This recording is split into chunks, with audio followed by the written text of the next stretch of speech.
There's certain things that I knew about this kid when we drafted him. He was tough, he was competitive, and in my opinion, he's a winner. Now, the rest of it is just pure quarterback stuff. And because of those first three things, that's why he's going to have a chance moving forward. A little vindication for Pat Shurmur and the New York Giants after Daniel Jones makes his debut with a victory over the Tampa Bay Buccaneers with an assist from Bruce Arians and the intentional or not delay of game penalty. But still, the Giants win. Daniel Jones checks the boxes. The question now, guys, and I'll start with Peter King, can Daniel Jones keep this going? Mike, I think he can, but I think the expectations have to be realistic because, I mean, there's Washington this week, and then there's New England and Minnesota consecutively in some order, I forget. But, you know, they're going to face some very good defenses here coming up quickly. And I think, here you go.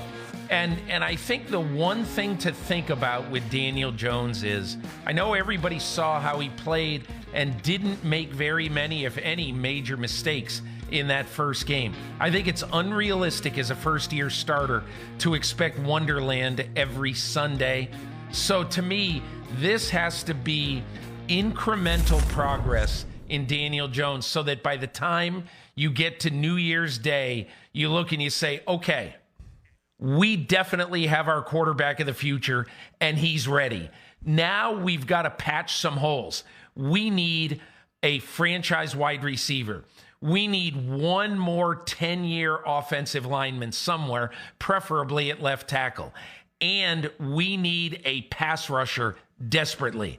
So, but again, the most important thing is you've solved the quarterback thing. And so whatever happens in the next few weeks, unless it's a disaster and nobody thinks it will be, the best thing that Daniel Jones has given them is 2021 peace of mind. Yeah, I think that's all valid points, definitely. I mean, he's given the whole organization a future and hope, and I mean, that's why I think the Giant fan base now is very excited for the Daniel Jones era. One, they got to see Eli kind of fail one more time, and then they got to see Daniel Jones and how different the team looked, how much more exciting they were on the offensive side of the ball because of his talent. You know, can he sustain this success? You know, I'm not expecting him to go out there and throw, you know, for 330-something yards and 4 touchdowns every week. You know, he did lose 2 fumbles, right, in the game. He also threw 2 bad balls that hit Buccaneers players right in the chest. So, you know, some point the defense is going to catch some of those plays. But regardless, yeah, they're going to be playing without a Saquon Barkley. It's going to be a lot on his shoulders. But I think you're playing the Washington Redskins this week, who don't play very good pass defense. We could see similar type numbers. And then maybe back to reality, like Peter said, when the Vikings and the New England Patriots come to town, and that'll be a different ball game because of their defenses.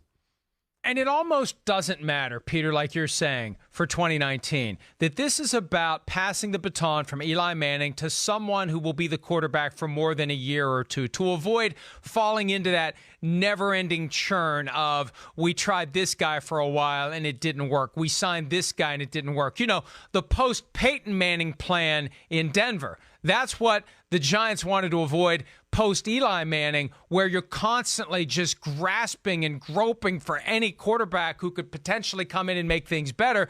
Now they have a guy that they can feel good about, they can build around, they can draft around, they can attract free agents around, because people are going to say, hey, that's a place I can go and potentially win, because if you have a good quarterback, then everything else can build out around him. So Peter, I think that you're right. This, regardless of what happens this year, this is about having the best possible transition from Eli Manning to whoever follows Eli Manning.